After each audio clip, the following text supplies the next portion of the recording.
We've been collecting school supplies for students in Detroit. We partnered up with Leo's Coney Island. That's where we find the now Detroit's Kristen Pearson. Kristen, people really responding. This is a big deal.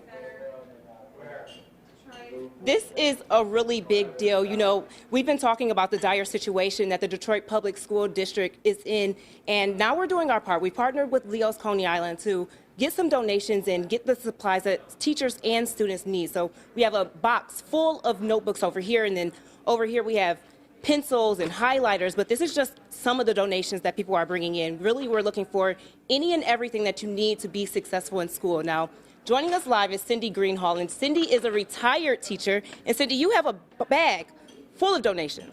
Yes, I was a teacher in Detroit Public Schools and went there to school myself, and I just wanted to do my part. I bought some of the things that the students asked for, and some of the things that I know the teachers would like to use. So. Now, as an educator and as a former Detroit Public Schools teacher, how does this resonate with you? It's so sad that the teachers work so hard. I know I see a teacher almost every Sunday running off papers at the Staples Place by my house because she can't run them off at her school, and that's the only way her students have the papers. Nice. Now, and teachers have been doing this for a long time. That was about 10 years ago I saw her there. Wow. So what would you say to somebody who's at home who can donate, who has the means to donate, just to encourage them to get up and actually donate? Go to the dollar store. That's what I did, and I just kept looking for all the things that were on the list, like the crayons and the colored paper that the students would want to use for art projects. I thought of things I used with my students when I was a teacher.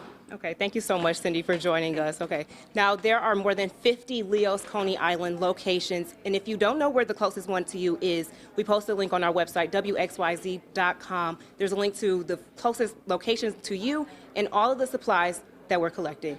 In Bloomfield Township, Kristen Pierce, The Now Detroit. All right, Kristen, thank you so very much for that. And specifically, there are 56 Leo's Coney Islands, and you can drop off your supplies at any one of them around the Metro Detroit area. We'll be collecting those supplies through Sunday.